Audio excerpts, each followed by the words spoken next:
And 10 seconds. Nice, here we go. So I'm looking forward to this. I've seen Error play of the top runners. Error's third seed.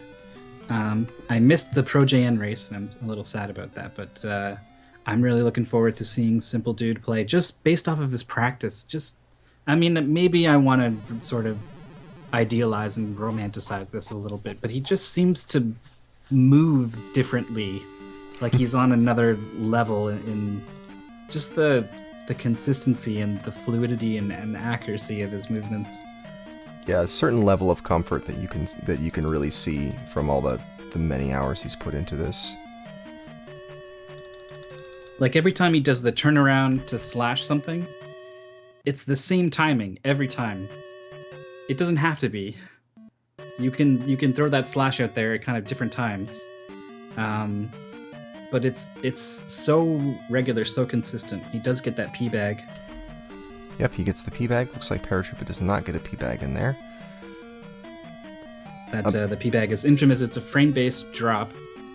Normally, it's supposed to be a 1 in 8 chance, but by being very consistent all the way up to getting that, killing that enemy, you can sort of force the P bag drop. Yeah, that's right. There's a timer that starts the moment you gain character control, and the number of frames that elapse from that point until when you kill that last enemy determines what drop you get. And so there are certain spots in that counter that people aim for. You can use various things to set up your timing. In some cases it's the speed at which you kill the enemies. In some cases you can use an audio cue. But there's a certain frame that each runner who's trying to do this manipulation is going for. And they just gotta hope they get that one frame. They try to pick regions of that counter space where there's a lot of P bags, because it's not like evenly distributed. It's not like it's every 8 frames you get one. There's, it's kind of chunks of it where there's more and chunks where there's less. So these runners try to pick places where they're likely to get it, even if they miss the one frame they're going for. And it does make, despite being just 50 experience, it actually has a pretty big impact on the start of the run here. Experience is at a premium. The goal is to get attack 4 by the end of Palace 1. And you're not going to get it unless you either get this 50 P-bag drop at the beginning that you kind of force, and you get one of 2 big 6 count drops. Basically, every 6 big enemies you kill, a big is in quotation marks, there's all certain enemies in the group are designated as big enemies. You kill 6 of them, and a drop happens 50% of the time. It's a 200 P-bag, and 50% of the time it is a red jar. So if you get this 50 bag, you only need 1, and then you will hit your experience requirement for Palace 1, and you'll get out of there with attack 4, which is what you want. If you don't get that P bag, you need 2 of the only 2 drops I think you get in the Palace, right? Right, so that's right. It becomes a 25% chance that you hit this this mark that really saves a lot of time. So it looks like Simpoldood with getting the 50 bag, he's given himself a much higher chance of getting attack 4 here at the end of Palace 1. Yeah, he could still end up getting screwed by not getting the 200 bag from either of the 2 places, so there's a 25% chance of that. But he's in pretty good shape. He also managed to get the bubble skip. There was a spot back there on the way to the heart container where you saw him hold. He held back for a little bit until the monsters appeared and lured them down to some spot on the path, and that was to skip a bubble encounter. So that's a nice bit of a time savings. We'll see Paratroopa in a moment going back through that bubble encounter in the other direction. But Simpoldood is already starting to take on Palace 1 here. This is where you get the candle. It's it's a useful item to have because you're going to spend a lot of time in the dark in Death Mountain if you don't have it. It's one of the things that makes this category a good choice for beginners, is that you not only can you get the candle, but you're required to get the candle, so it's not really a matter of like the people who are better skip the candle and the people who aren't get the candle. Everyone's pretty much on the same footing. We also see Simpoldood killing this Staphos here. You see a lot of people jumping over that Staphos and the next one, and they do that to shift the location of the drop from the the 6th large enemy, to an enemy that's worth less experience. And you can end up squeezing an extra 20 experience out of the palace, but he doesn't seem to be too concerned about that.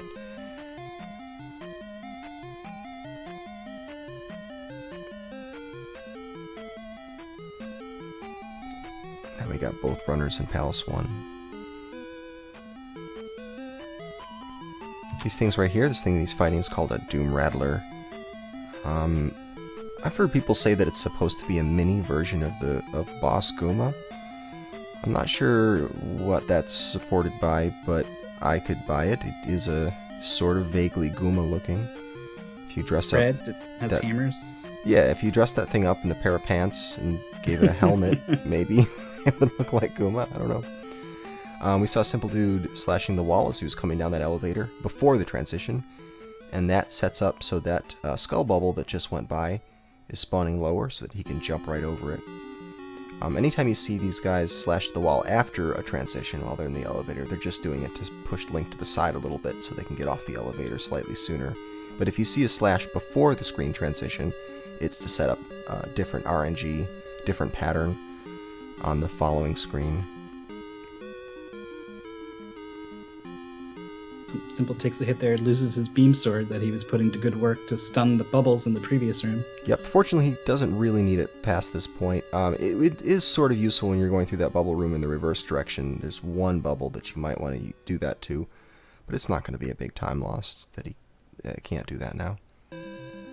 Yeah, it's super common to not be at full health during this run, so there's you absolutely have to be ready to do certain sections without the beam sword, and I imagine you know both these players, certainly Simple is, but I imagine both these players are perfectly well equipped.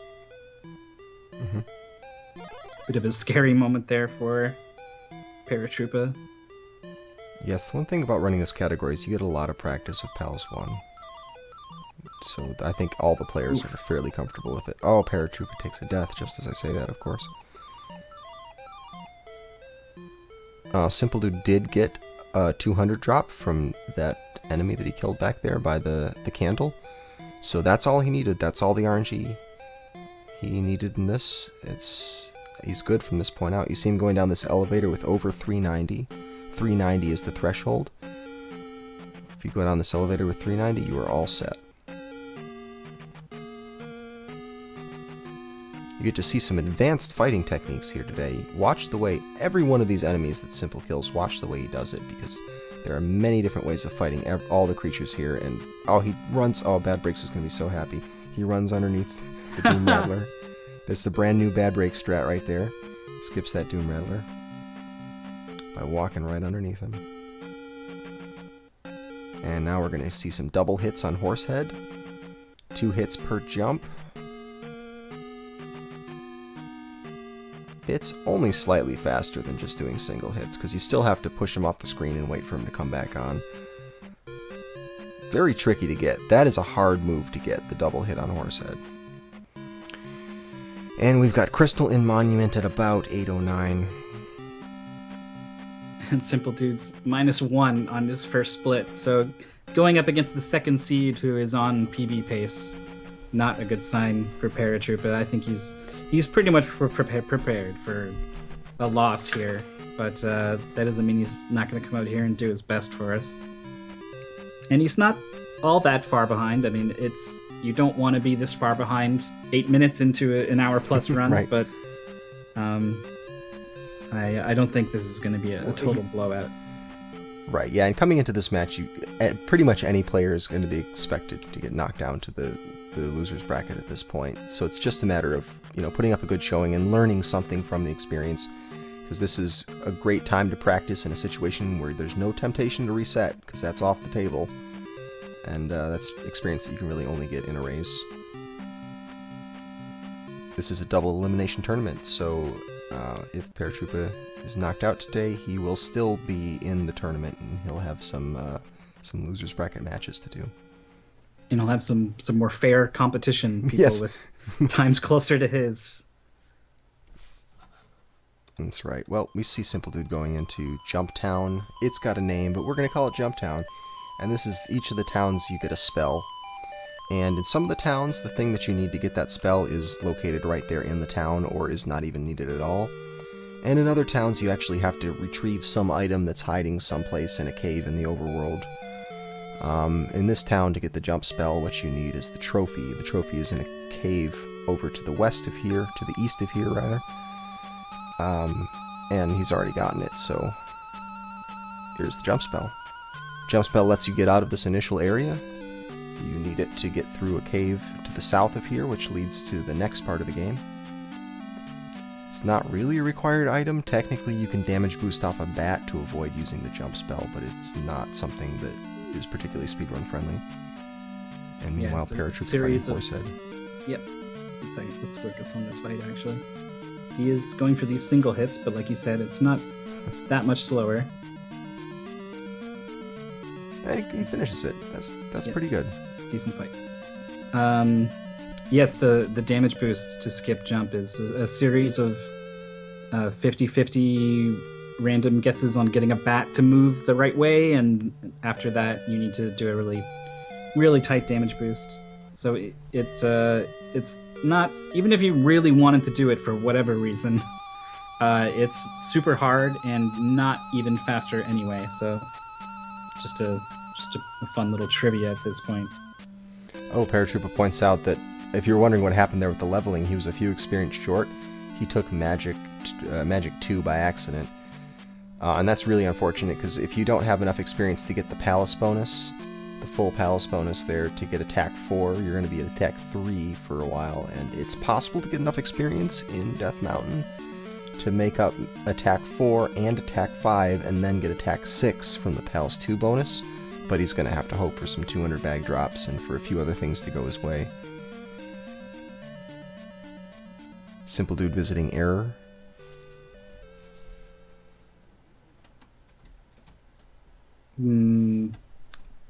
Pretty sure you mean bad. Did I say Error? Oh my god. Totally did. I can't believe I messed up. That's the best. I don't know. I should just delete that emote from my channel. Maybe we're not friends anymore. I need to figure that out. Yeah, you're right. Error faces the other way, too. Bagu faces right, Error faces left. They're identical twins, but they wear different outfits just so people can tell them apart. Yeah, pretty sure we can't work together anymore. Yeah, we're done. That's it. It's over. Yeah. I'm disowning myself. Visiting Garbaggio. Well, let's hope he's not going to visit Garbaggio.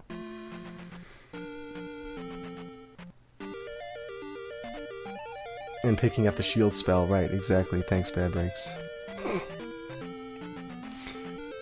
Okay, so here in this town that Simpoldood is in, he picked up a mirror that was hiding under a table. And that's one of the few places in Zelda games where Link says anything. He says, I found a mirror under this table, which is pretty different. Normally Link doesn't talk in Zelda games, but I guess in this one he says things all the time. Like, Zah! Ha! Exactly. You're right. It's probably one of the only times he's ever formed words with the sounds that come out of his mouth.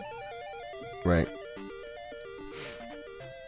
Skipping the magic refill, Simpoldood is not interested in that. He already has Beam Sword, which is what he cares about for the beginning of Death Mountain here. And this is the reason we needed to visit Bagu.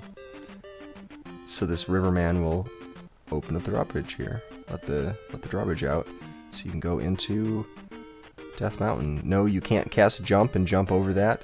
You can cast Fairy to get over that, but you wouldn't have Fairy at this part of the game. So Bagu is your only option.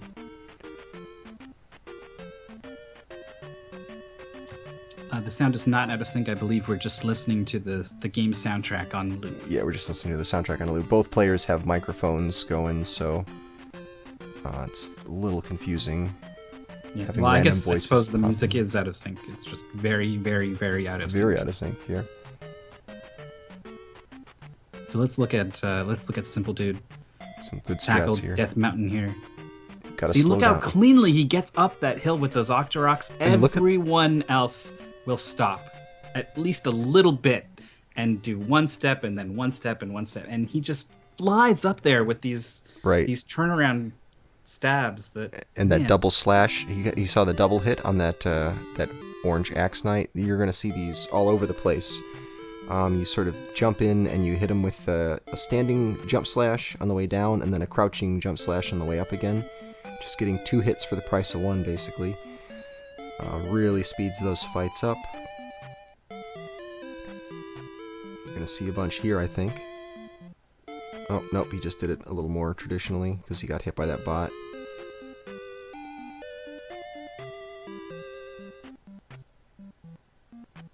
Oh, Paratroopa takes an unfortunate death, but he's still got another life. Unfortunately, if this were to happen a little earlier, the way we saw with J-Lo in an earlier race, you're actually quite close to the starting palace, which is where you go when you game over. So it becomes an option to reset your life count and go ahead and just kill yourself.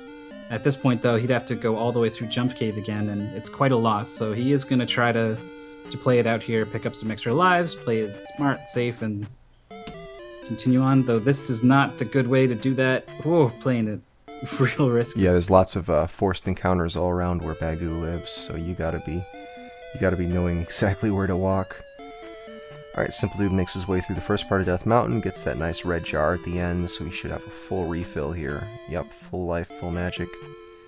He lets off the D-pad as he approaches this red Axe Knight. Actually got a despawn of the bat, that first fire bat despawned. But letting off the D-pad as he jumped towards the first Axe Knight there actually causes the Axe Knight to not retreat as far, prevents him from going underneath that low overhang part where he's hard to fight. He'll do the same thing right here. See, as he does that jump on the initial approach, you'll notice the red Axe guy does not back up. That's because he's not holding the D-pad. He only backs up when you're pushing forward on D-pad. Yep, cheater AI is reading your input, and you can cheat it back by manipulating that. Mm-hmm. You can even jump over those things fairly easily by doing a running jump, approaching it, and then letting go of the D-pad as soon as you've reached maxed speed.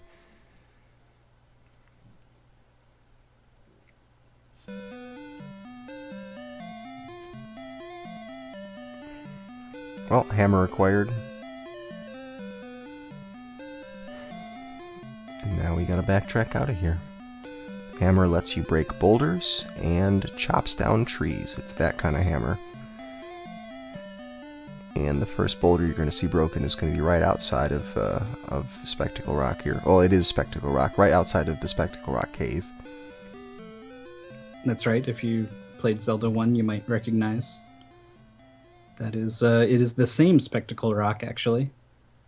This whole area, if you look closely, looks like the entire Zelda 1 overworld. You'll get a little peek at it, maybe, as they exit Death Mountain.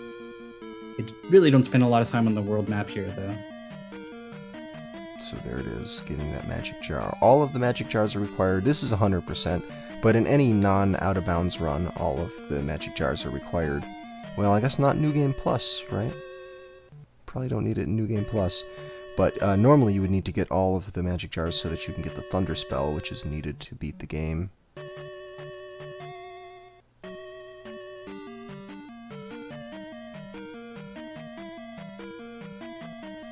And Simple making his way out of Death Mountain. Yeah, Para needs to make up some experience here. He ultimately wants to get up to attack 5 by the time he reaches the boss of Palace 2. He knows he's got a long way to go through Death Mountain here. Oh, I was going to say he's clearly playing it safe, keeping the beam sword, using it on these bots. But as soon as these... oh, please help me out. Are these Moblins? Moblins with the spear, yep. Right. So he gets really aggressive, jumps right over one, and gets in between 2 of them. He comes out with only 1 hit, so not bad. But I was definitely wrong. He is not necessarily going to play this safe. Look how different he's approaching this Octorok section compared to Simpoldood. Yeah, much more Stopping typical. for each wave of rocks every time, whereas Simpoldood just kept going, didn't stop at all. Yeah, and he sniped both of these last 2 Octoroks as he was leaving. It was a pretty cool move that he did there. On Simpoldood's stream, what you saw back there was a manipulation that he did to set up both of the encounters to spawn immediately as soon as he walked off the path, so that he could dodge them very quickly and get them behind him, and they won't be able to catch up to him by the time he gets to the cave. So that means he's almost guaranteed to be encounter-free entering Medicine Cave. Here we get to see some lovely double hits. Lovely. And there's the medicine, or the water of life. This is needed to heal a sick child, I think? Something like that. In this next town he's going to go to, and that is the sequence item that gets you the fairy spell. One of 2 very useful items in the town that we're about to go to. Looks like Paratrooper's going to cast Jump, get up to this jar Ooh. here. Took the high road, but he didn't manage to jump across that long gap. Normally if you're going to do jump and get that red jar, you try to stay on the high road the whole time. He ends up with about the same health he had at the start of the room, and less magic. So, but more experience. More experience, that's true. And that is something he definitely needs. Oh, it did a little hesitation there at the start of the screen. I'm not sure if he's got something in mind or if he's just a little rattled. He's taking life 4 here to stay alive, which means he's definitely not going to be getting attack 4 anytime soon. That is very difficult to do, to get 5 to 4 and then enough magic to get the palace bonus by the time you hit Helmet Head. Yep, so he's kind of consigned himself to an entirely alternate route here, I think. Oh, he didn't even get a 200 bag from that. Well, probably at this point, if he's given up on trying to get his attack level back where it should be, then he may as well just get red jars. Hopefully this is something he's at least a little bit prepared for. Because you really do not want to go completely off the rails with your level ups. There's a couple magic level ups that are very important, and mostly for letting you get more use of the fairy to save time and all kinds of other things. But really, when you don't have your levels charted out in your mind, every single time you level up, you have to ask yourself, what am I doing with this level up? And that hesitation adds up a lot. That dialogue thing pops up all the time. And just watch. That was pretty smooth, actually. But I bet we're going to see a whole lot of hesitation and pausing on these level ups. Having to do the routing on the fly. It's a lot of work on top of having to actually execute. You don't really get a lot of time to think. No. There's always something going on, something you need to be jumping, crouch, stabbing, and... Right, it always seems like you're in the middle of fighting something when the level up prompt comes up. And you're just like, good, not now, let me finish my jump. Alright, so let's see if he can get a manipulation. We're looking at Simpoldood's stream, see if he can get the manipulation on the way to this heart. And he does. See, no encounters spawned until he'd already broken that rock. And that's just knowing exactly how many steps to walk. And where to go off the path, just to avoid encounters there. Got Paratroopa going through a particularly precarious place for a Mew to be placed. Right there in the middle. A Mew is what that little crowned thing is that's jumping along the ground. You can't actually hit them without down stab unless you do a jumping crouch stab and slash just before you hit the ground. I didn't know those were called Mew. I was going to say you've got the wrong game. Right. Yep, no, it's Mew. That's what those little things are. And we see Simpoldood starting this swamp walk here. He's able to avoid that first set of encounters, and he takes an intentional one on the path here. And now, from here on out, it's really going to be up to the RNG gods. He does not. He's actually pause buffering a little bit. Yeah, you can to some degree. If you get a decent pattern, you can make something of it, but there are some pretty unwinnable patterns. Yeah. I was going to say it looked really hopeless. I can't imagine even what you could hope to do, even if you had all the knowledge of where they were going to go. So he did the best he could, but the RNG oh man, had other things in mind. I mean, never mind.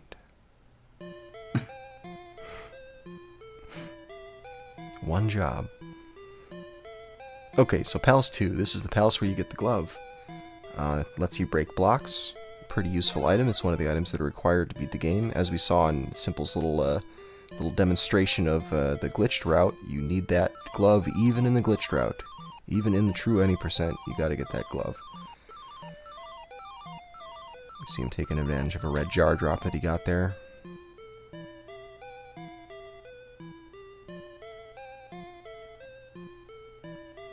Cool color glitch when getting the hammer. Yeah, if you get a level up at the same time that you're picking up an item, you get a neat little graphical glitch. It's fun. And surprising. Very startling if it happens to you and you don't know why. A 50 bag drop there for Paratroopa. That's going to help a little bit with his dire XP situation. Yeah, I mean, he could get nothing but 200 bags from here on out and he might still be okay.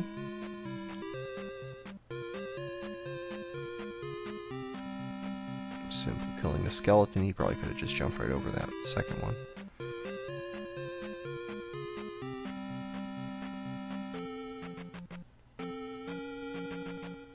Yep, Para making his way out of Death Mountain. Even if he were to die right now, he can take the shortcut back here. Once you get the hammer, it's pretty easy to get back here.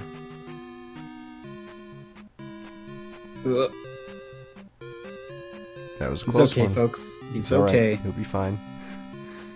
The combination of that, I'm gonna call him a Daira?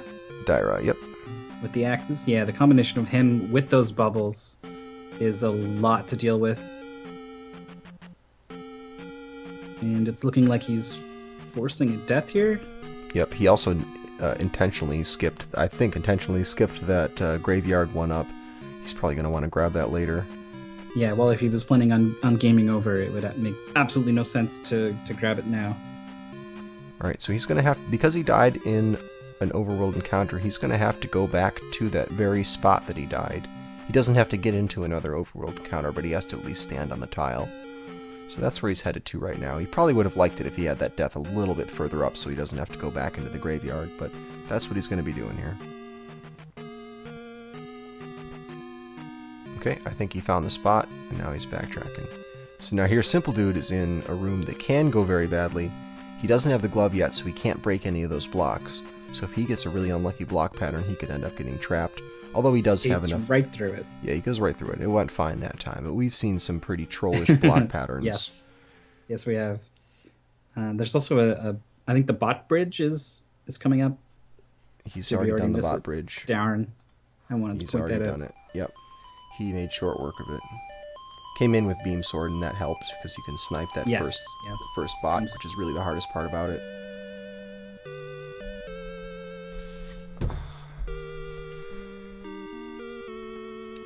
Did we talk about the why exactly he had to go back to that exact tile on the game over? We didn't. Would you like to? Yeah, so this is 100% all keys, and it's supposed to be the addendum to this category that you'll see is 1cc, 1 credit clear, and basically that's an arcade term for no game overs.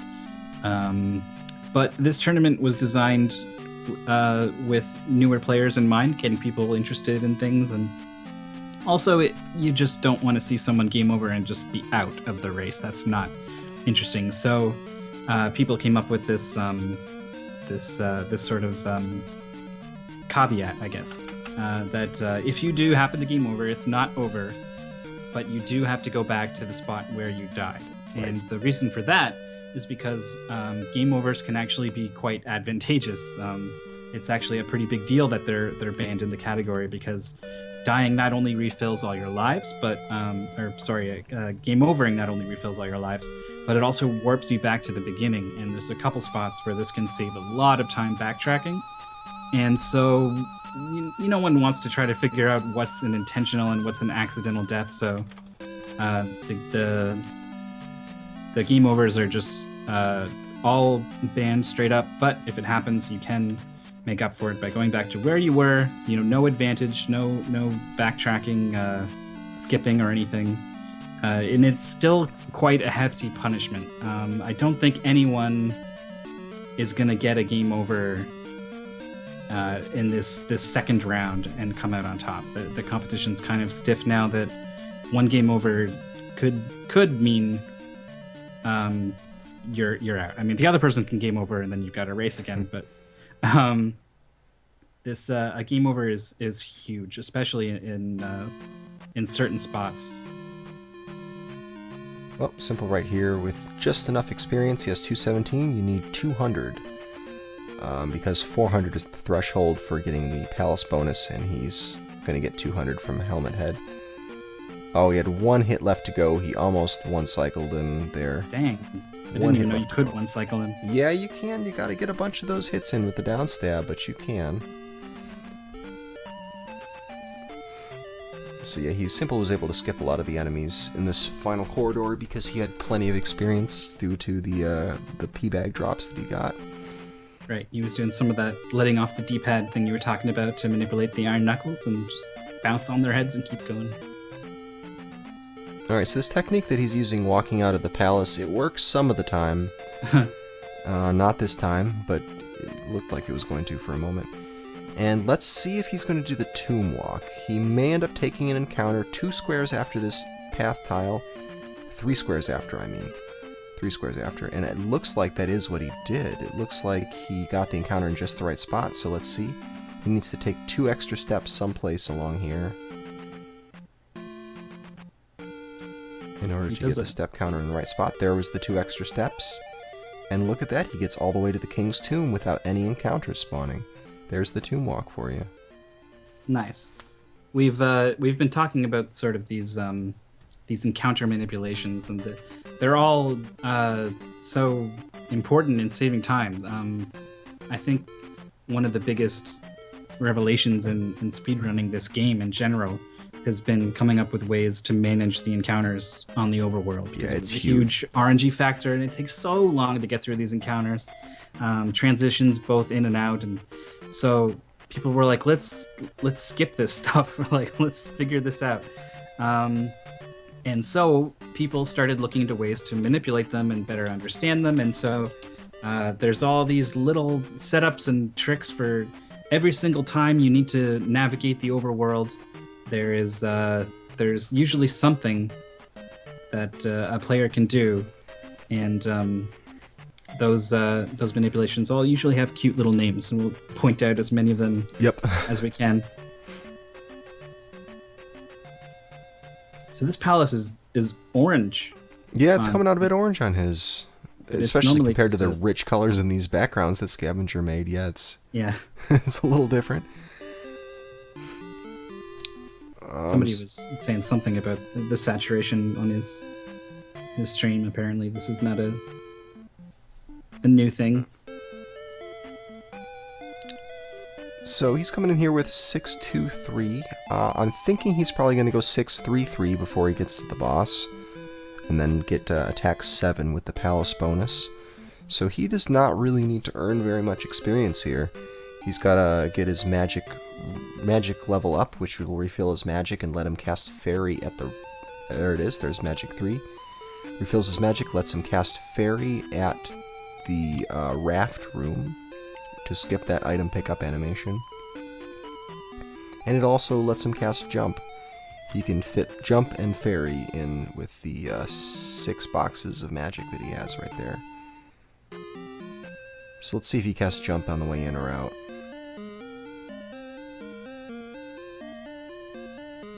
Looks like he's not going to cast it on the way in. Not even interested in that 200 bag. No thank you, sir. Plenty of experience, no need to backtrack for anything. And we're going to see the first use of the jackhammer. And there it was. Bam.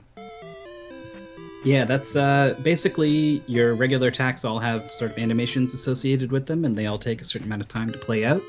But the down stab has a 1-frame animation, so basically as fast as you can hit that button, that's how fast you can attack with the down stab. So by constantly hitting the enemy, their hitbox becomes, or their hurtbox, I guess it is no longer active, and that lets you stay inside them and hit them again and refresh that timer, and you just really get on top of them and give it to them. It's super awesome, and it's used pretty much in all of these 3-tile high iron knuckles. You're probably going to see it, and there's a couple boss fights too where it can actually make a pretty big difference. I think we're going to see it on 2 boss fights. I think we're going to see it on 5 and 6.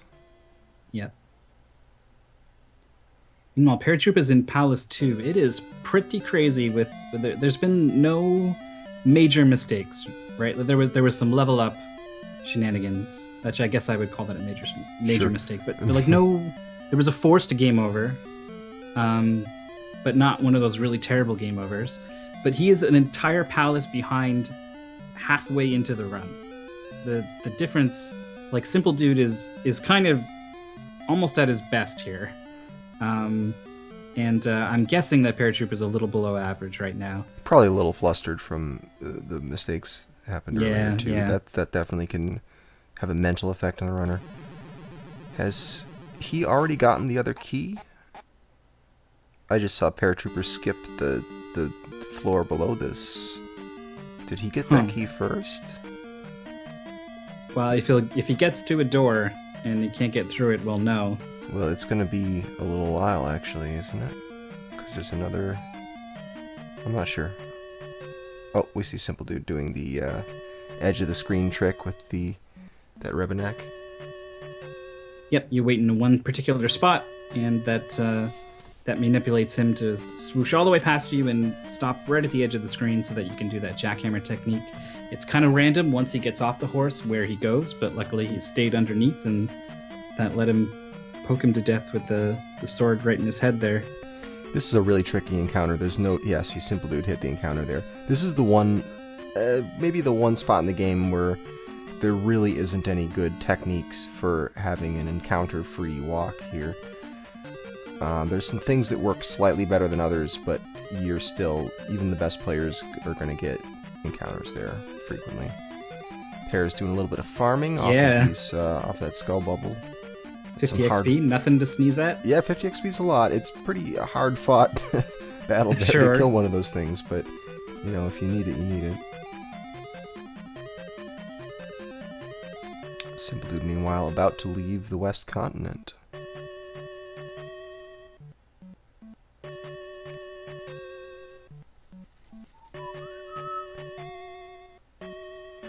Here's another spot where it's kind of tricky to avoid these enemies, but fortunately it's big open space and it's all grassland, so you can just pause buffer your way around them, and that's some excellent maneuvering there on Simple's part.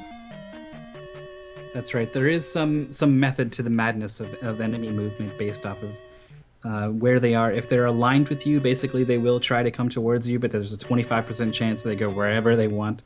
So there are some... If that 25% chance happens, you have no control. But that 75% happens 75% of the time, and that means you can make some strong predictions about where they're going to be and use that information to just wiggle your way around them in these intricate little patterns, and it's always fun to see. Yeah, it's very hard to do. That's one of the things one of the hardest skills to master in Zelda 2 is dealing with the overworld encounters. That's the kind of thing where you can really tell if a person has been doing this for years by the way they handle those. Because I think other stuff like your fighting skills, you'll get up to speed pretty quickly on those, but the overworld, it's, I think, one of the last skills that you'll really perfect as a Zelda 2 runner. Yeah, it's the most finicky. And the most random, and the most read and react. I mean, yes. A lot of other things are muscle memory, but that you really do have to be constantly watching. And even with the pause buffer, it helps, but it's not really going to do the job for you. You still have to understand the movements and react quickly. It's also the kind of thing you have to study, right? Like if you watch a video, you can say, okay, he jumps and attacks like this, and I can just kind of copy that. But when you see someone do these dodges on the encounter, you can't just copy it. You have to understand the logic that's driving their actions and follow that same logic yourself. It's really not an easy thing to learn. Yep, as Bad Breaks pointed out in the chat, if you move while the encounter's in between squares, they can't change directions on you. So when the encounter decides it's going to move to the next square, it commits to it, and during the time it takes to move to the next square, you could go right past it. So some of these moves that you do to avoid encounters revolve around that philosophy. Wait till the enemy is committed to move and then slip past him. Simple already had one encounter coming into here. It was a pretty unfortunate pattern. Not much he could have done about it, but here's another encounter manipulation that hopefully he'll get right, because this is a really cool one to see when it goes right. So he waits on that square until the music hits a certain spot and the enemies spawn. Then he moves onto the trees, and then he walks this certain path It gets both of those enemy sets to spawn right there as he's about to leave the grasslands. And by the time he gets over here to do the encounter skip, he just barely gets it. Yeah, by the time he gets there to do the encounter skip, he's got another set of enemies appearing.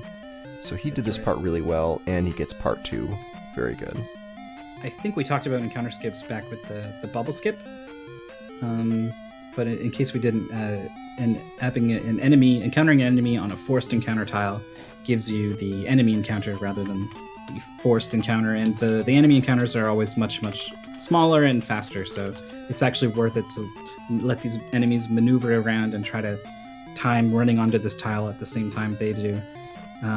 It's pretty tricky, just like this jump is. This the Darunia super jump, 3rd try, not bad. Basically, it's a 1 pixel jump to get on that roof there. The other solution is to go all the way past it and get on a roof and jump back. But yes, encounter skips, very big deal. Definitely goes up there with all of these encounter skips. I guess are different than these forced encounter skips. They're look. Anything with a black shadow moving around on the overmap, the overworld, it's not fun to deal with or learn how to deal with.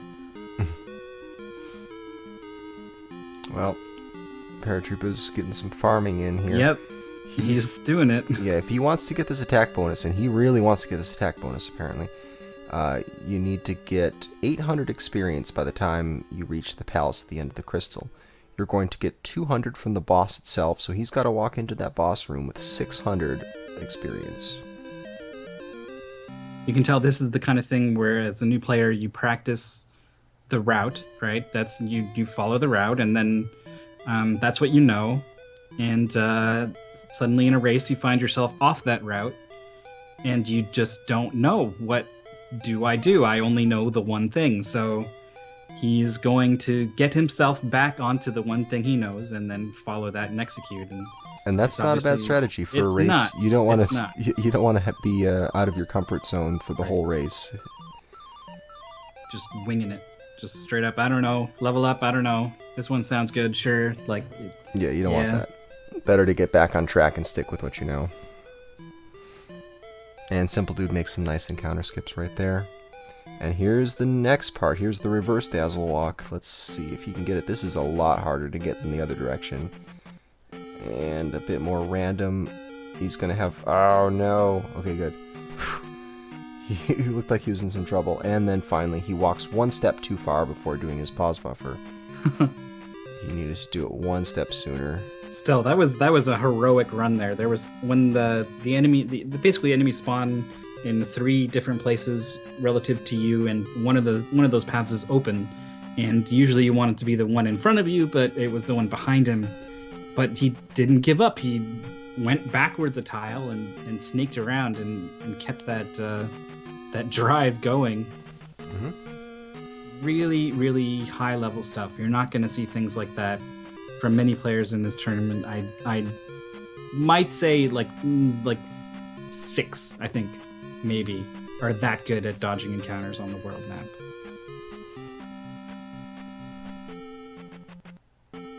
So we have Maze Island right here, going through this place. It's not particularly hard to find your way through Maze Island. There's all these alternative routes, and some of the routes will have fixed encounters along the way, and that's why you'll see these guys taking these roundabout ways instead of what looks like something that should be the shorter path. They do that to avoid encounters, and Paratroopa has a pretty good helmet head fight there. Yep, he's back on track. Meanwhile, he's woefully behind, perhaps. Yeah. Simpoldood going into Palace 4, so he's now 2 palaces ahead. Yep, I think this is the first time I've seen a race with a 2 palace difference like this, but I'm looking forward to seeing how Paratroopa continues to play, because now he is back doing what he knows, and I'm curious to see if he's able to kind of shake off all of that bad stuff that happened and pull himself together and have a strong second half here. Yep, we see Simpoldood not using the jump spell there to get over that gap. Almost everyone we've seen is using jump. just because they don't want to accidentally fall in that pit, because that's an enormous time loss. And let's see how he deals with this. Oh wait, this is not the one, never mind. He's going for a red jar. He didn't find one, so he's going to hop into the drink. Yes, there's 3, I believe, opportunities to burn yourself to death for all in the name of speed. And that is one of them. It is probably the least efficient, I guess. It's the most skippable if you're going to skip one of the death Right. warps. I mean, they all save about the same amount of time. It's just that one, because of where it's placed, you can effectively skip it and stretch your magic out to do the rest of these tasks and then die in the next one. Really, the main concern is having enough magic at the end of this palace to be able to fight Carrick, and maybe having some magic to cast Fairy at the boots there to avoid the pickup animation. And now we're seeing a little bit of farming from Paratroopa. I think this is an excellent place to do farming. You can get every other time when you strike that statue. Oh, I guess he was just trying to get a red jar. But every other time you strike that statue, well, 50% of the time you're going to see... Oh wait, watch on Simple's stream. Oh, he's not doing it. He's not doing the backside. I was hoping we would see it. Maybe not in a race. Yeah. But anyway, that statue at the beginning is a good place to farm the red iron knuckles or get red jars. Yeah, for that red staff knight that Simpoldood went by, there's a new strat that involves jumping over him and landing on that little tiny bit of space right before the pit. And you can do that whole part without stopping.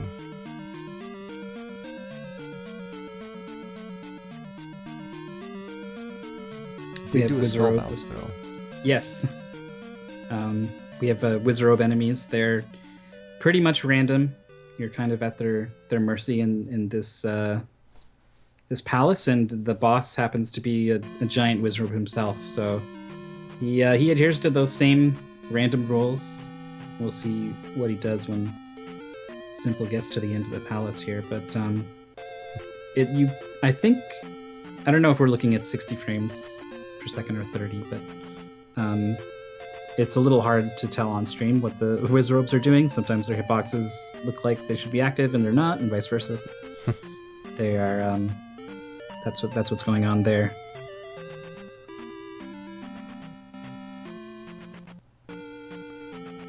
Paratroopa making his way through Palace 3. He's got life 4 here, which I think is a little bit higher than what you would want, so he's got to do a little bit more work to make sure he's got enough experience. He needs to go into the boss room with just under 500. He needs to have 499 or more going into the boss room to be able to get the palace bonus. And it looks like he's already taken Magic 3, so he's definitely going to get there. He's got 235 already. Needs 499. He should be all set. Simpoldood, meanwhile, making short work of Palace 4.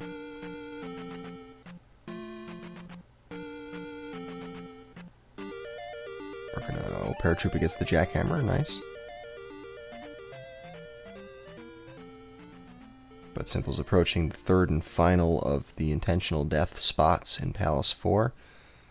You see him cast Jump, because these heads that oscillate here are really positioned very badly. They're positioned in a place that's likely to knock you into the lava if you don't know what's coming. And now he takes that lava death right there so that he can get full magic. With his magic restored, he can cast the reflect spell and also the shield spell if he wants for the Carrick fight.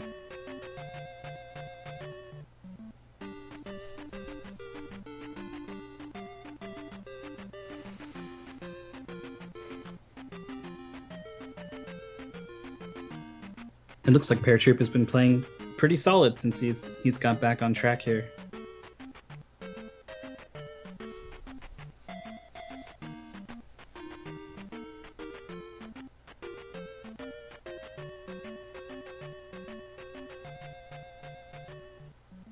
Oh, he's running into a bit of trouble with these Yep, they I can don't know be. what they are. Yeah, I call them dog heads, but yeah, they can be kind of a pain. They're very predictable, but among the many things wrong with them is they drain experience, so he probably doesn't want any more experience drained from him at this point.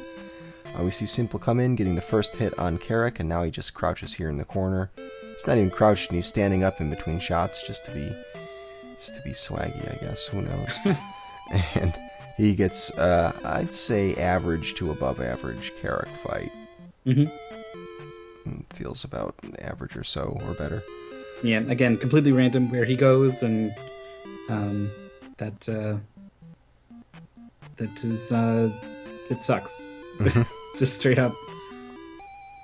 But he is saving time on his PB here, so Nice. There's that. He now has the boots coming out of that palace, which lets him walk on this river, skip this maze. Yep, we also saw him as he was putting the crystal into that monument there. We saw him switch into his inventory and select the fairy spell. That's the next spell he's going to need. He'll need that in Palace 5 here in the second room. Well, the third room, I guess. And the reason you see players equipping magic spells while they're at the monument is while that fanfare music is playing as you place the crystal in. You can go in and out of your menu and it doesn't take up any time. It's just free menu time, so you may as well queue up your next spell. You'll see these guys doing it at all the palaces besides Palace 1. And Paratroopa finishes off the Rebanak. Yep, he didn't get the side of the screen bouncing thing going, but he did adjust to the poor RNG there and cleaned up on that fight pretty well. Yeah, I'd say he fought that Iron Knuckle very well. Simpoldood getting the backtrack key. A commonly forgotten key. And there we go. Paratroopa gets his attack level 7. Very important. Not just because you want the attack level, but also because the amount of experience that you get from the palace bonus depends on the next most expensive level up that you haven't bought yet. So if you have a higher attack level, that means you're going to be getting more experience from each of the palace bonuses. So it's very important to get high attack levels early on, because eventually you're going to start using the experience that you get from these palace bonuses to buy the rest of your magic and life levels. Yeah, particularly coming out of 5 and 6. Right. You'll see a whole bunch of level ups all in a row. Man, getting trolled by these blocks here is Simpoldood.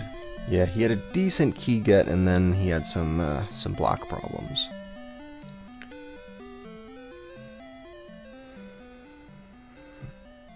Now we have Paratroopa making his way off of the West Continent. Wait, no, he's going for something. Let's see what he's doing. Is he grabbing the one up here? While we see what he does, we can go ahead and switch over to that Palace 5 Yeah, you know what? overlay. That's maybe a good thing to do. Background change. Thanks, guys. I would have gotten there eventually. Yeah, Palace 6. 5. No, that's the joke. You would, when he Palace gets to 6. 6, then you'd be like, oh no. Yeah. Gotcha, Right. I'm with you. Yep. Funny. So these Magos here are these wizrobe-looking dudes. They throw fire instead of the miscellaneous magic the other ones do. They give you a ton of experience, and they don't affect the 6-drop count. So generally, a lot of players are looking for, either a P-bag or a Magos kill here to get topped up on experience. So don't be surprised if you see him go for a turnaround slash there, gets a Magos kill, able to level up magic. Just in time to be able to cast Fairy here. You want to be able to cast Fairy to pick up this Plunger? We'll call it the Plunger, why not? Yep, it makes music apparently. Yeah, the musical plunger that you can use to unclog the drain that gets you to Palace 6. This Iron Knuckle trying so hard.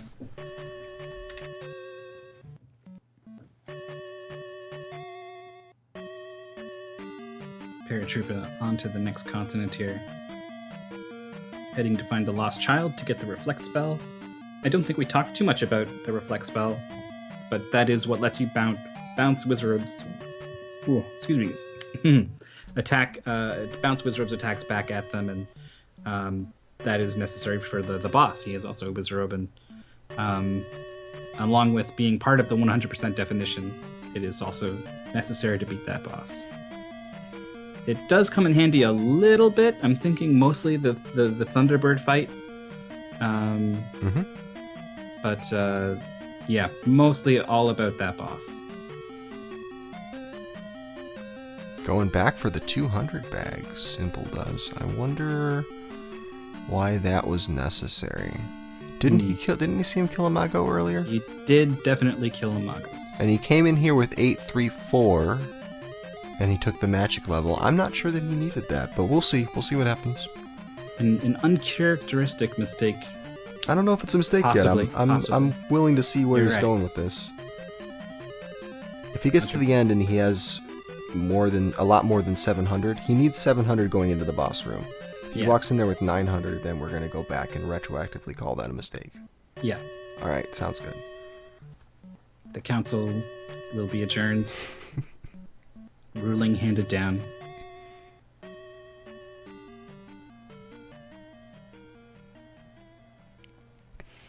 Oh, Paratroopa gets a little lost there, forgets where he's going. Well, he's got the fire spell, though, so that's good. That's one that is easy to forget. That's right. It is one of the more useless spells. I mean, we just talked about how Reflect doesn't have much uses, but killing a boss is pretty good. Fire does not be nearly as useful. It adds basically a sort of beam sword effect to your sword. It shoots a little fireball. It has the unique property of hitting certain things that your sword can't, and that's kind of cool. But all those enemies you can typically just kind of downstab and bounce off of and just, skip. So fire, not so great, but part of the 100% definition, so everyone has to go grab it. That's right, and we're going to see most people grabbing it before they do Palaces 4 and 5, just so they won't have to grab it later, and they can do the river dance, which we'll explain once we get there. You see Paratroopa picking up the lost child, which he'll use to go get Reflect. Yeah, but first he has to trek halfway across the continent to the town of Darunia. I'd like to point out that Simple's experience is more than 900 right now, so... Mistake spotted until he does something really crazy. I don't know. Check it out. If you took some other level up right now, then I would be really intrigued. This is an 888 run. He knows a new way to get experience fast. Okay, let's see if we see some jackhammering. Let's see some crazy strats here, Simple. He's trying it. He's trying it. He gets in there a little bit, but... I'd say it's mostly Guma There. jackhammering him, but he finishes that fight off about as fast as if he had just done this the boring way. So, you got a lot of extra life to work with, a lot of extra health to work with. You got the shield spell on, and you can cast the life spell at any point.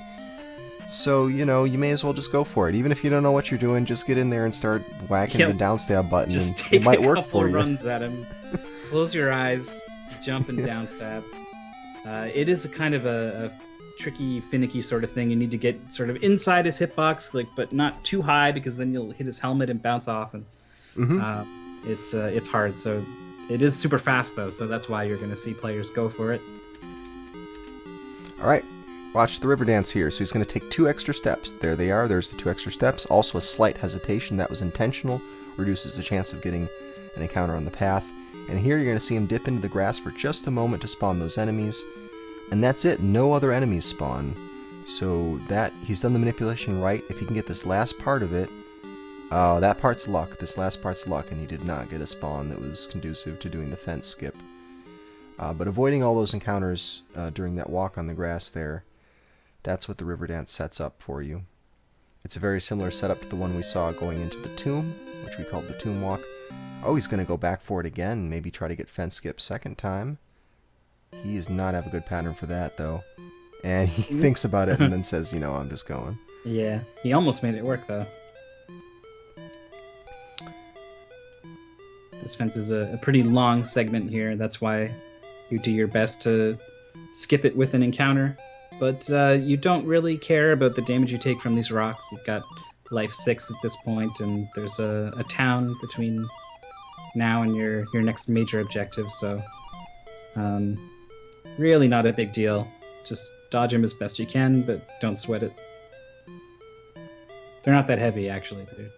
They're hollow.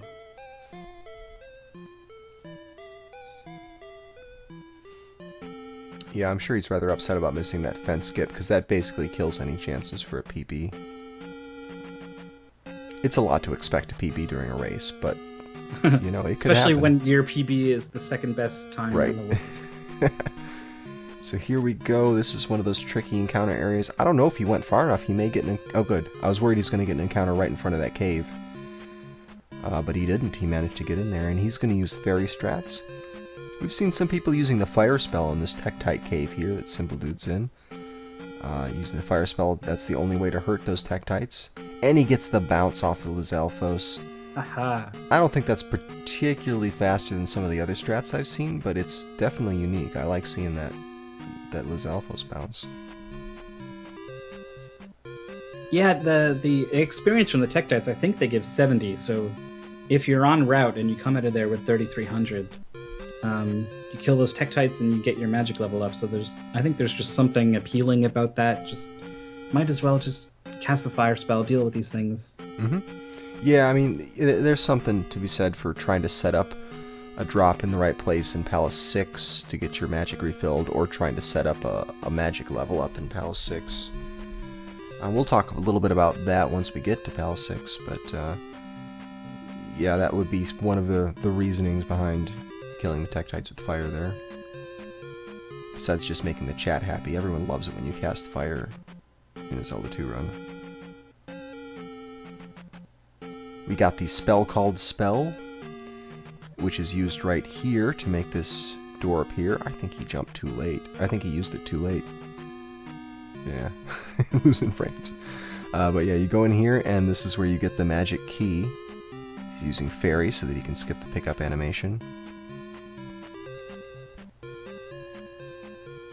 Meanwhile, Paratroopa is making his way towards Palace 4 through Maze here.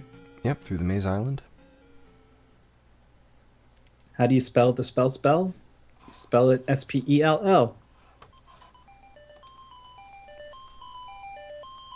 And now you can spell the spell. Just swell. Well. It looks like error is... Or, well, we're not going to have error. We have Simpoldood. See, you're saying error when you're not supposed to also. Yeah. It's infectious. It's infectious, yep. And we get the second... Look at that. What's he doing? He's showing off some crazy little glitches. But he's getting the last magic jar, so now he's got full complement of 8 boxes of magic, which is what you need to cast the Thunder Spell. So I think that was just straight up accidental, and there's no reason to take a death there that I can think of. But Nope. So yeah, Paratroopa going for a red jar, gets an iron knuckle, and combination with that Moa dropping fire in just the right way, made for a surprisingly deadly situation that caught him off guard there. He does have a lot of lives, so it's easy enough to just skip one of these death warps and get back on track.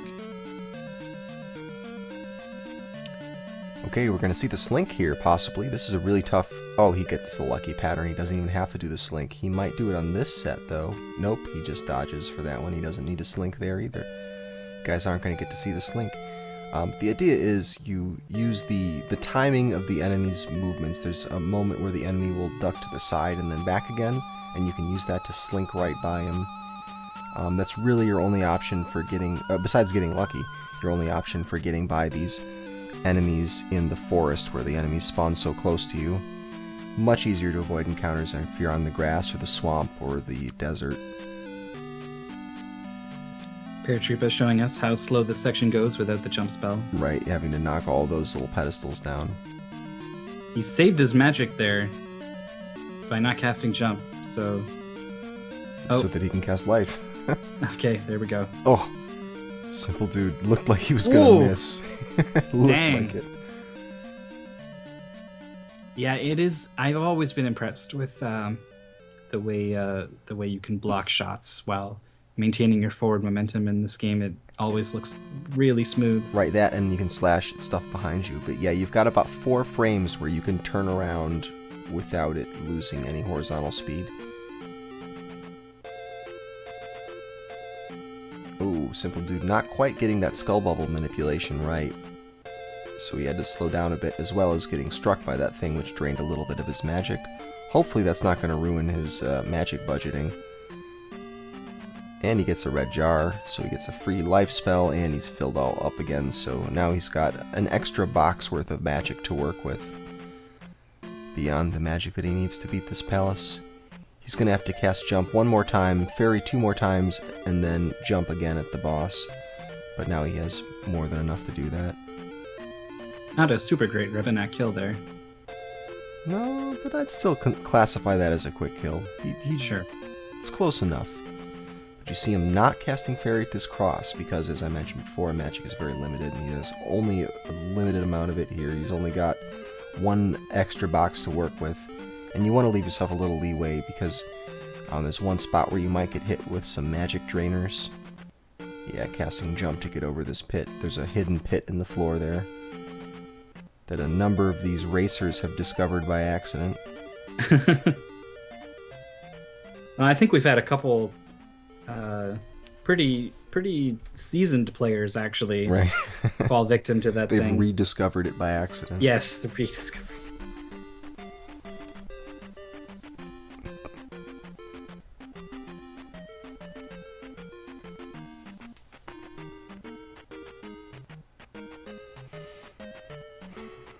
So now Simpoldood's going down to the lower part of this stage, now that he's got the cross. That cross, by the way, normally you would skip that if it wasn't a 100% run, but what the cross does is it lets you see the invisible eyeballs, the MOAs, in a bunch of these encounters that you're going to see later in the game. And it makes those encounters extremely, well, I won't say easy, but it makes them much easier than they are without it. Yeah, their movement seems pretty unpredictable. I don't know about random, but they... Oh, it is. Yeah, it is. It does look random, but the way they swoop around, and you don't quite know when they're going to turn around, and when they get going at top speed, they get going really fast. So even when you can see them, it can actually, take some skill and effort to avoid them or kill them. So when you can't see them, you're totally at a loss. Right here we see Simpoldood using one of the places where you are required to use fairy, using fairy at one of these places. This is the 3rd place in the game where you have to use fairy. It's going to be 1 more coming up in this palace that he needs fairy for. But first he's got to fight this mini-boss. We get to perhaps see another Revenak quick kill. Standing on the 5th tile from the wall. Oh, wow, that was pretty good right there. 2 hits while on the horse and 2 hits off. That's all it takes. Yep. I don't think I've seen many people go for that poke into it, jumping down stab on Revenak like that.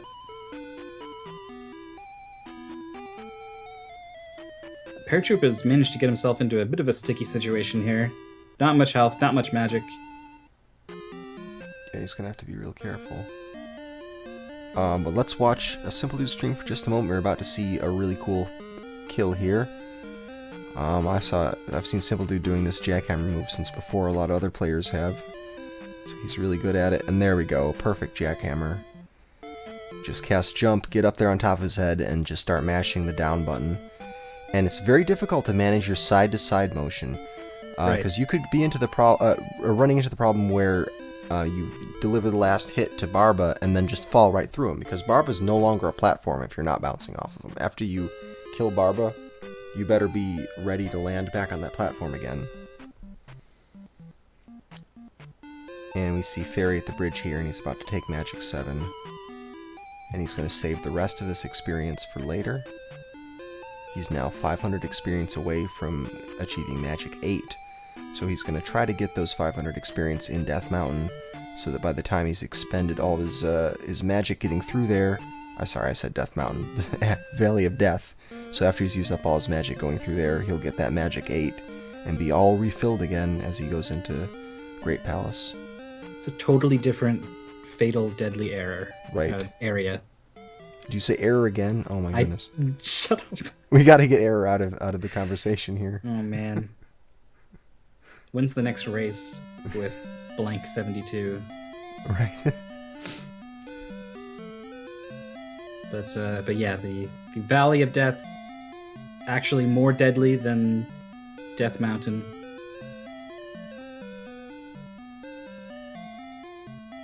And I've seen it claim some really strong players have ended up in a lava bath somewhere along the way. A death there from Paratroopa. He looks kind of stunned here. That's an odd room to take a death in, I gotta say. Oh, I think he was doing something with his computer, like he was chatting or hitting a split or something, because I saw his mouse cursor come back on screen and make the emulator the active window again. Okay, so on Simpoldood's stream right back there, you saw something that's a new move. It's the GTM strat. And normally what you would do is duck into the trees for a moment to get an encounter on the path, and then you would walk up to that edge of the graveyard, the boundary between the graveyard and the lava, and get a second encounter. But you can actually do the slink move on that first set of encounters, and then reach the spot where the fixed encounter is by the time the next set of enemies appear, and use those, and that saves you one path encounter, so slight time savings. Very cool. Paratroopa's he's aware of the situation, the disparity in personal bests, and even how this race has gone well for Simpoldood comparatively to him. So he's in chat having some fun, saying Simpoldood is going to get wrecked as soon as he gets attack 11. Attack 11, that's right.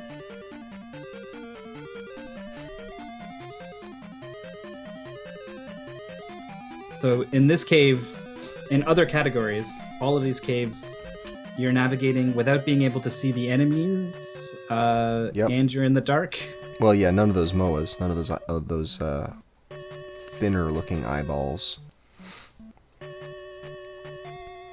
And Simpoldood gets the last encounter skip. Good for him. He's even got a little bit of magic left over. It'll be interesting to see if he wants to take his magic level 8 here. Looks like he does. He's killing this Lizalfos. Oh, actually, he can't even take it here. He's going to kill this thing, but yeah, he's got to kill one of the chickens in Great Palace. In Great Palace. The background switch. Palaces. So yeah, he went through that barrier. Yeah, that barrier will actually fry you if you come here without the other 6 palaces.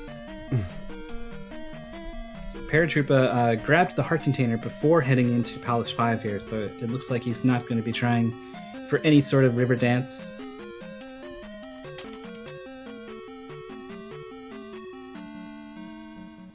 Yeah, so I think what Simp wants to do is get as far into the palace as he can. He has an extra life that he can use to kill himself and get his magic refilled right before Thunderbird. Necessary to go into Thunderbird with most of your magic, so you can cast all the good spells that you want to make that fight fast. So often players who have an extra life will just take a death in the lava right before Thunderbird. But if he can get through this whole thing without really needing any magic, and without taking any accidental deaths, he might just wait to get that magic 8 until Thunderbird and skip the death entirely.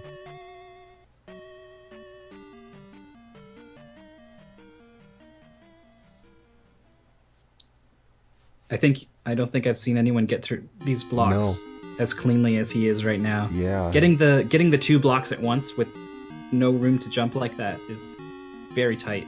But yeah, it's pretty tricky. And the hardest part about that room is not accidentally hitting one of those flying heads, which screws up its timing. Right. You're trying to keep them all in a real strict cycle. Other thing you don't want to do is be jumping when one of them spawns, because their vertical position is dependent on your vertical position. Do it. The blocks. You gotta get in there. He's getting clobbered by these blocks, but he did manage to get the key. He didn't cast jump, right? I don't think so. Was that jumpless? Very hard to do it jumpless. And we got Simple going. He's killing those things off. Went for a potion. Potion wasn't even there. He's coming back again. Sorry, no luck. and he gives up at that point. He has enough. He had enough to cast jump at least.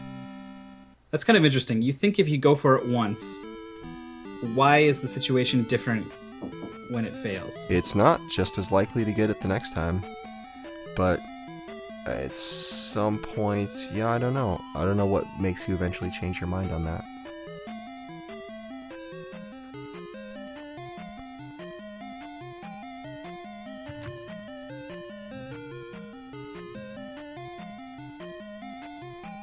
Not much of Palace 7 left here. Simpoldood is most of the way through it. I think he is probably going to make it all the way to the end before taking this level up. Unless he accidentally kills one of these bird knights.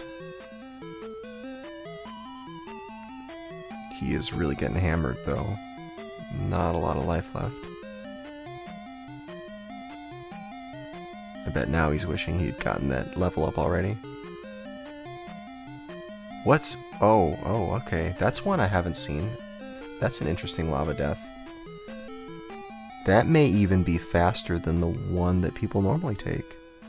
Right, where you drop down the bridge. Yep, from the breakable bridge. That's very clever. I don't think I've ever seen anyone do that in a run. Take that particular lava death. But yeah, I guess he decided to do that rather than holding out for Magic 8. What is he doing? Oh, he wants to get enough experience to get his Magic 8 right now. Yeah, there's going to be no other opportunities for that.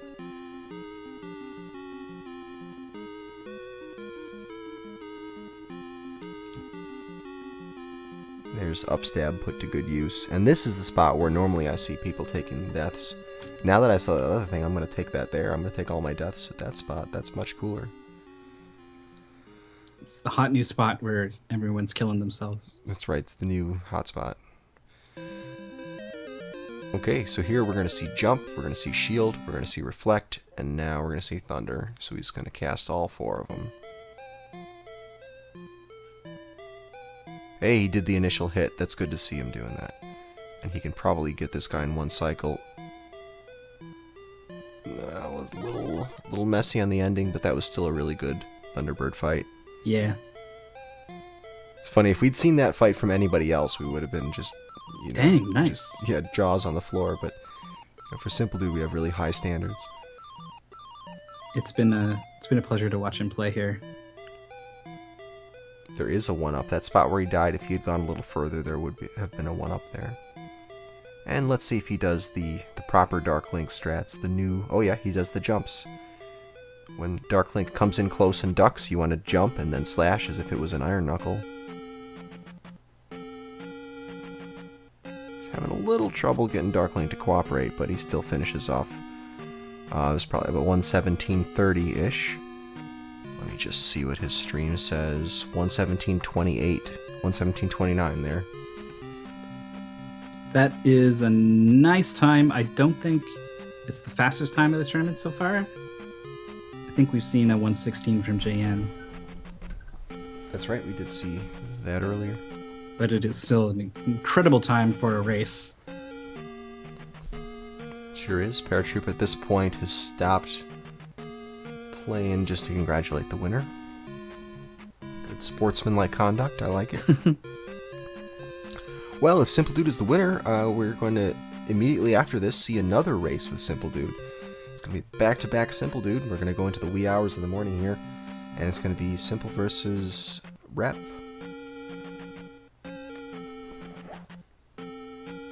I guess that kind of raises the question of how much of the end of Paratroopa's run are we going to cover here. I don't know.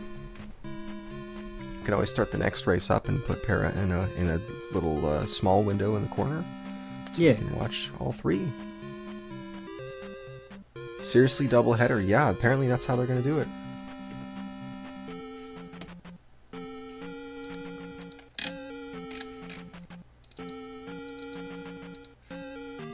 I guess if it was me going up against Simpoldood, I would want to just get it over with, to be honest.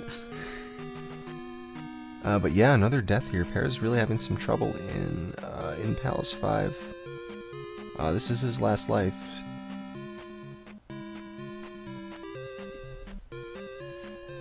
Yeah, to be fair, he's not quite as focused, I think, on this run anymore.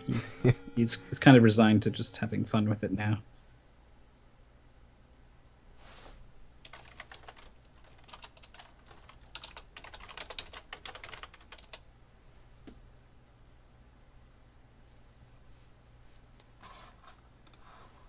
Thanks a million.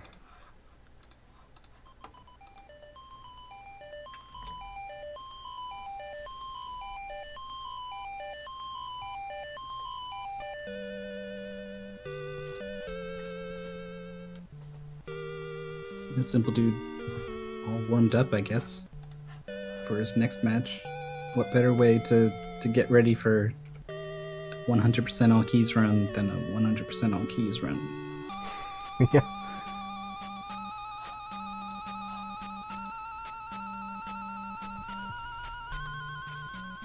Paratroopa pausing to interact with chat.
So we are working on setting up this next race.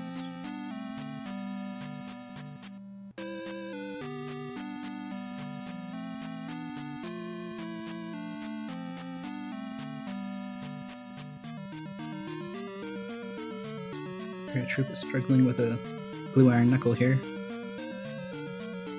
He wants this jar.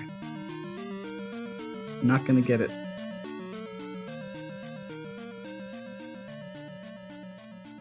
Yeah, Paratroopa pointing out that this is his last life, and he's got a sliver of health and no magic. So yeah, this is going to be a problem. He's going to have to play this super safe. He's not even going to play it safe. Just jumps right in there. Oh no.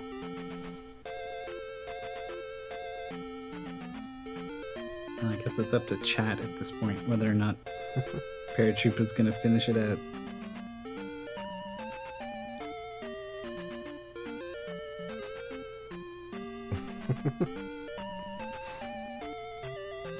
We will definitely keep his stream up if he keeps going.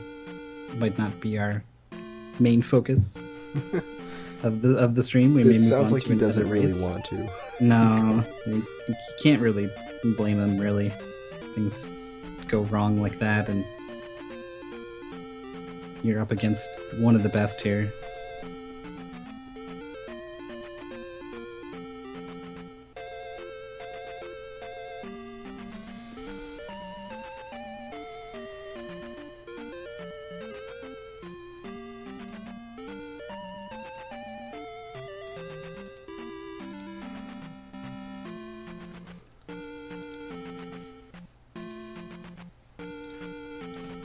Chat is begging Paratroopa to stop beating up on poor Simpoldood. He's gonna show him mercy and bow out here. Very noble of him.